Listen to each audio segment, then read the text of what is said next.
the beautiful songs sung by the students earlier. No, you salute the founders of the who won freedom for us. What has happened now is all these leaders who won the freedom had a great character in them. For example, Mahatma Gandhi, the father of a nation. All of us know the only politician in the world who has certain character and with non-violence. The violence is a part of the system now. With the non-violence as a weapon, he won the freedom. We usually get the freedom out of violence or war, whatever it is there. But he won the freedom for India using a weapon called non-violence, ahimsa. So also Jawaharlal Nehru, in the early 50s, you all know, we have nothing to offer the world. And everywhere we are talking about peace, peace and international peace. So all these founding fathers had a great values in their life. And that is unfortunately lost because from political leadership we are landed in political management.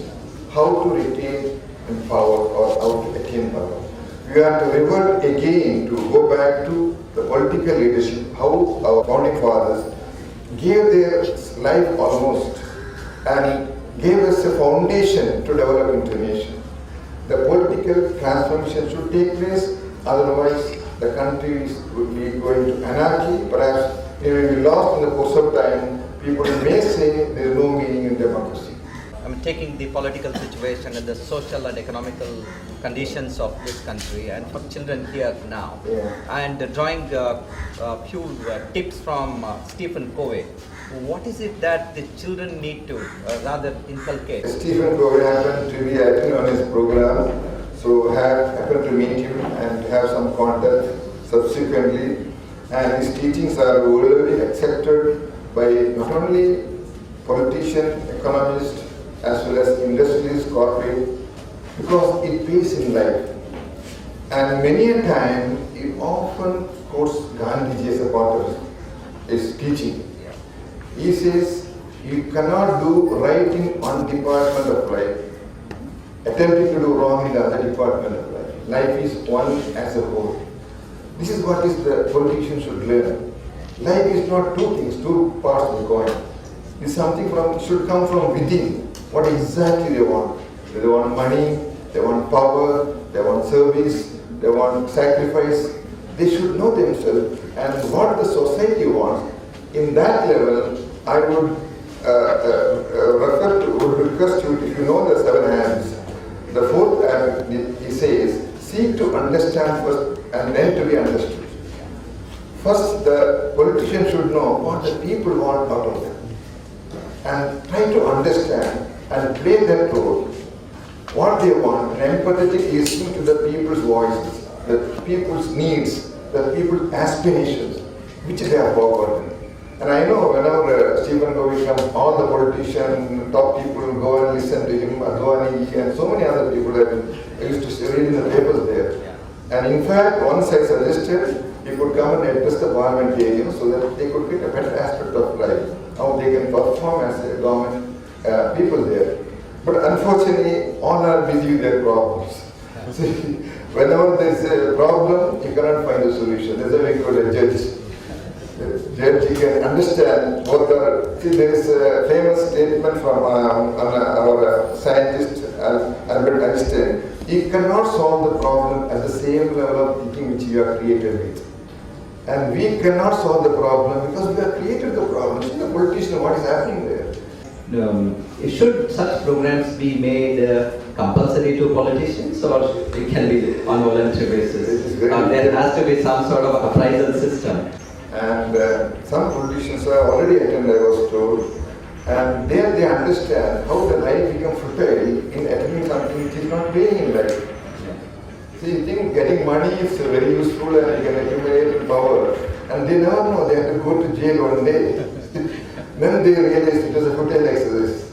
All the people enjoy the political power and some are in jail now. So this all, they don't have the information about what can happen because they are on the wrong track. In this reference, Stephen Covey died recently, by accident, and it was very unfortunate. It was a bicycle accident. It's a bicycle accident, and died after 3 months of in coma. And in this context, a lot of, you could see the people, they said, we have lost a great human being, not just a motivator or a corporate educator or a consultant, a great human being. Because one of the webinar program where I interacted with him, I said, to have a world peace, unless the major problem or the problems that are existing should be solved. So I said, the major problem existing is Israel and Palestine problem. As long as this problem is not solved, there will be continuous problem everywhere. So then he said, there is a big leadership team along with him. It is non-political. All Arabs are there, Israeli Jews are there, Christians are there, and industries are there. We meet every month so that how best we can find a solution. And it was about one or 2 years back, but unfortunately I don't know where it has led to. He died and who else is leading, we don't. Mind you, the politicians are the problem and they are also the solution. Too much of importance is given to politics in the present day context, and consequently there is too much of power vested in them, because of which to remain in politics they acquire wealth illegally, not legitimately. Therefore, I think they require a lesson. All the people who want to enter politics must be made to go through a course of education in values, in their duties and responsibilities, and most of all, they should take a course on humanism. They should acquire that quality of humanism, without which they can never serve anybody. They're only serving themselves and all.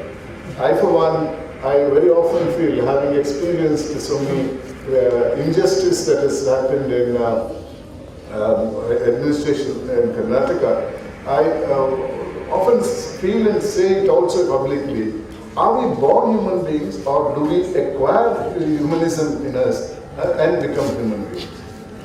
Many of my personal experience tells me that I don't think we are born as human beings, we are born as Homo sapiens. Then if you acquire some humanitarian characters, you become a human being. The present day context, I can say that most of the people who are in power, be it the political power or bureaucratic power, have lost that humanism in them. They really don't care for the sufferings of the people. They just want to remain in power there under any circumstances, whatever may be the thing. Therefore, when somebody wants to enter politics to serve the people, when somebody wants to get into public service, I think they should be tested to find out whether they are human beings or not, or just man and woman. Being a human being is a little beyond that. Our elders have always said that become what you want to become, but become a human first. So that should be tested before these people are allowed to. Because ultimately they come to serve, well, supposedly, they are not actually, supposedly they come to serve the people. In reality, they don't serve the people, they think they are the people's masters. I recently saw a live program in the parliament where one of the members of Lok Sabha was saying, somebody is calling the Honorable Prime Minister of this country a public servant. What will he call us? That clearly betrays what their thinking is. They feel that they are not public servants, maybe most probably they think they are public masters. And this is what our elected representatives feel.